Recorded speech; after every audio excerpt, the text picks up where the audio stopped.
নমস্কার বন্ধুরা, care kitchen স্কুলে সবাইকে স্বাগত। আজকে তৈরি করব কলার বড়া। এটা কিন্তু কাঁঠালি কলার ছোট একদম। হ্যাঁ, যখন অনেক সময় দেখা যায় গাছগুলো নষ্ট হয়ে যায়, সেই কলাগুলো আর হয় না, তখন আমরা কি করি, এগুলো না ফেলে দিয়ে এরম কলা আমরা এই পেছন দিকের ডাঁটিটা আর এই কালোটা কেটে নিয়ে আমরা এই কলার বড়াটা তৈরি করতে পারি। এই কলার বড়াটা তৈরি করলে খুব খেতে ভালো হয়। অনেকে কলাগুলো ফেলে দেয়, যদি না ফেলে এইভাবে কলাটা তৈরি করা যায়, বড়াগুলো খেতে কিন্তু ভীষণই সুন্দর হবে। আমি এই কলাগুলোকে সেদ্ধ করে নেব। হ্যাঁ, আমি প্রেসারে সেদ্ধ করব, মনে করলে কড়াইও সেদ্ধ করে নিতে পারেন, একেবারে সেদ্ধ করে নেব। নিয়ে আমি কিভাবে কলার বড়াটা তৈরি করি আপনাদের দেখাবো, আর কী কী মশলা দিই। আমি কিন্তু এইটা কাঁঠালি কলা নিয়েছি। এরকম ছোটো ছোটো কাঁচকলাও যদি এরকম অনেক সময় আমরা গাছগুলো নষ্ট হয়ে গেলে সেগুলোর কলা হয় না, সে কাঁঠালি কলাইগুলো যেগুলো, তখন আমরা এই কলাগুলোকে না ফেলে দিয়ে এইভাবে বড়া করা যায়। কিভাবে করব, কি কি মশলা দেবো, আর আগে সেদ্ধ করে আমি ফিরে আসছি, এসে সব কিছু বলে দিচ্ছি।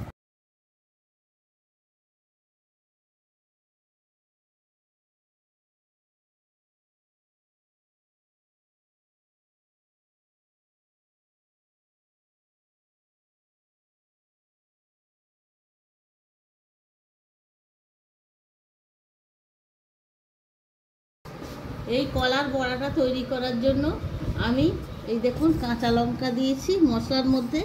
কাঁচা লঙ্কা, কারি পাতার বদলে আপনারা ধনে পাতাও দিতে পারেন।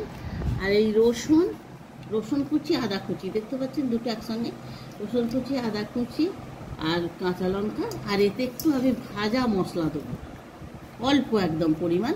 যে যেরকম মশলা খাবেন সেই মশলাগুলোকে একটু খোলায় ভেজে নিয়ে হালকা করে সেটা গুঁড়িয়ে নেবেন। আমি এতে দিয়েছি ধনে আর জিরে দিয়ে গুঁড়িয়েছি, সেই মশলা আমি একটু ব্যবহার করব। অল্প পরিমাণ মশলা, আর এতে ব্যবহার করব নুন, পরিমাণ মতো নুন দেবো একটুখানি, যতখানি কলা সেই অনুপাতে, মশলা কলা সব অনুপাতে এই নুনটা দিল। আর কলাগুলো আমি পেস্ট করে নেবো এতে, আর সাদা তেলে ভাজবো। কলাগুলো আমি সেদ্ধ করে নিয়ে জলটা একেবারে গেলে নিয়েছি। যেহেতু এটা ছোট কলা, যদি কষা হয় সেই জন্যে একটু বেশি করে জল দিয়ে সেদ্ধ করে গেলে ফেলে দিতে হবে। এই দেখুন আমার একেবারে সেদ্ধ হয়ে গেছে, সেদ্ধ নরম একেবারে সেদ্ধ হয়েছে। এরপরে আমি মশলাগুলো দিয়ে একসঙ্গে একেবারে মেখে যখন ভাজবো আপনাদের দেখাবো। মশলাতে দিয়ে দেবো, জলটা একটু চিপে চিপে দেবো, যদি ভেতরে জল থাকে ওই জন্যে বেসনটা দেবো।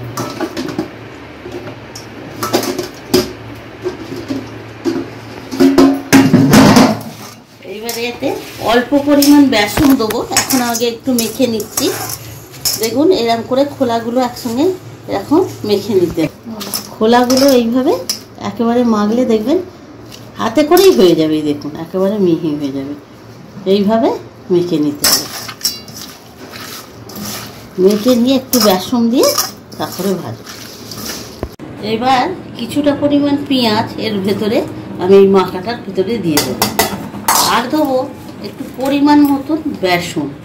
এই বেসনটা দেবো যতক্ষণ মানে মাখাটা না ঠিক হচ্ছে, মাখাটা বেশ মাখার মতো হবে, যাতে ছেড়ে না যায়, সেরকম পরিমাণে একটু বেসন দেবো।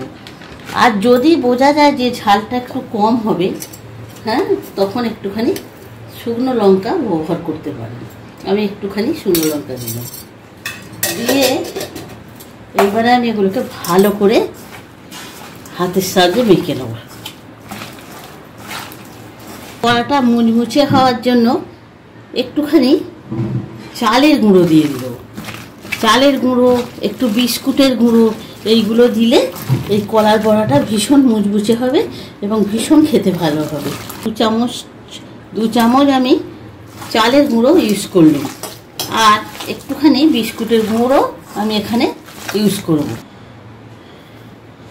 এই দেখতে পাচ্ছেন, এই পরিমাণ একটু বিস্কুটের গুঁড়ো দিয়ে দিচ্ছি, কারণ ভীষণ মুচমুচে খেতে হবে।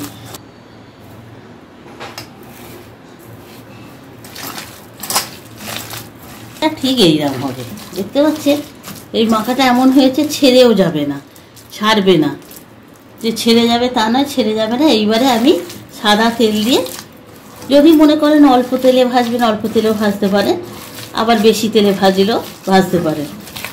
এবার আমি ভেজে দেখাচ্ছি। আমি একটু, এটা বলতে আমি ভুলে গেছি, আমি একটু চিনিও এতে দিয়ে দিয়েছি। চিনিটা দিলে টেস্টটা খুব ভালো আসে। এটা আমি ভেজে দেখাচ্ছি একেবারে অল্প তেলে, একেবারে অল্প তেলে। আর এটা ভেজে দেখাবো আমি বেশি তেলে, একবারে ডুবো তেলে ভাজবো।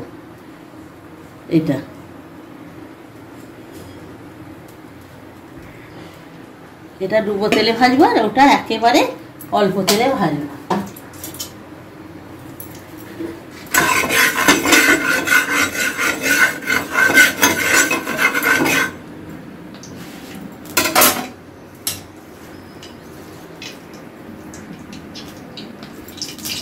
এরম করে চ্যাপটা চ্যাপটা করে একবারে দিয়ে দেবো, পাতলা পাতলা করে।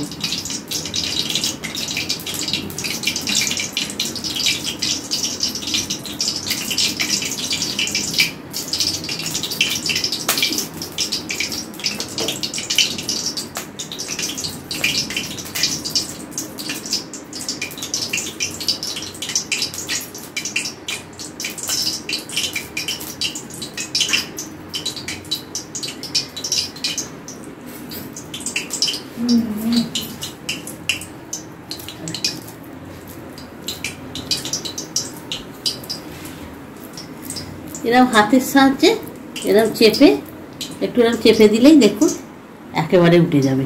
ব্যাস, এরকম পাতলা পাতলা করে দেবেন।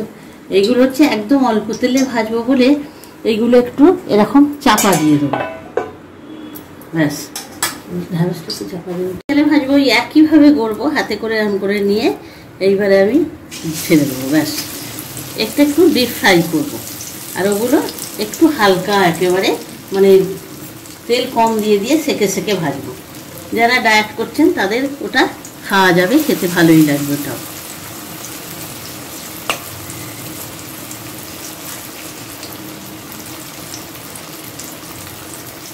এইরকম করে ছোট কলার বড়া করে দেখবে, খেতে কিন্তু ভীষণই ভালো হবে। এবারে চারটে আমি দিয়ে আমি ডিপ ফ্রাই করে ভেজে আপনাদের দেখাচ্ছি। এবার আমি এটাকে এক পিস উল্টে দেবো।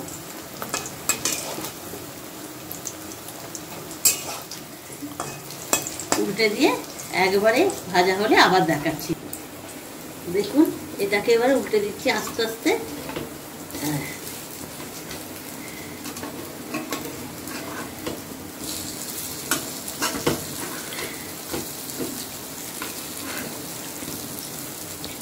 কম তেলে যেটা আপনারা ভাজবেন সেটা একটু সময় লাগবে, ধৈর্য ধরে আস্তে আস্তে চাপা দিয়ে দিয়ে ভাজতে হবে।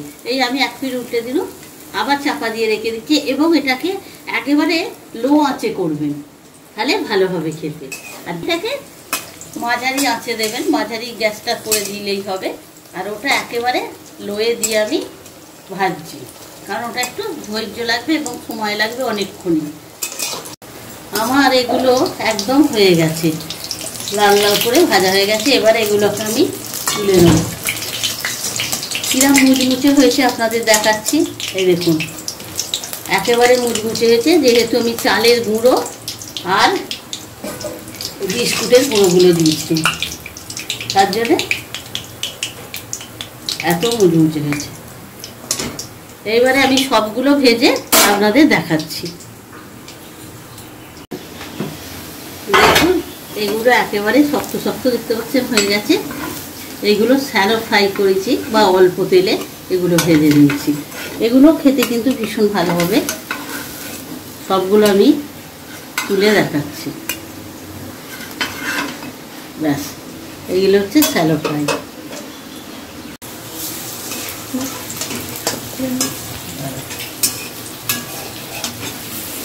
সব করে নিয়ে আমি দেখতে পাচ্ছেন এটা ডিপ ফ্রাই করছি, এগুলো সবগুলো করে নিয়ে আমি ফিরে আসছি। এটা হচ্ছে ডিপ ফ্রাই, হ্যাঁ, এটা একটু বেশি তেলে, ছাঁকা তেলে ভেজেছি। আর এটা হচ্ছে শ্যালো ফ্রাই, এটা হচ্ছে অল্প তেলে ভেজেছি। আপনারা এগুলো ভাতের সাথে খেতে পারেন, তারপরে মুড়ির সাথে চপের মতো খেতে পারেন। এই পদটি কমপ্লিট হয়ে গেছে। পদটি বাড়িতে সকলে ট্রাই করবেন, কেমন লাগলো আমাকে কমেন্ট করে জানাবেন। আমার চ্যানেলটি লাইক, শেয়ার, সাবস্ক্রাইব করে আমার সাথে থাকবেন। এতক্ষণ আমার সাথে থাকার জন্য সকলকে ধন্যবাদ। সকলে ভালো থাকবেন। দেখা হচ্ছে পরের ভিডিওতে নতুন একটি রেসিপি নিয়ে। নমস্কার।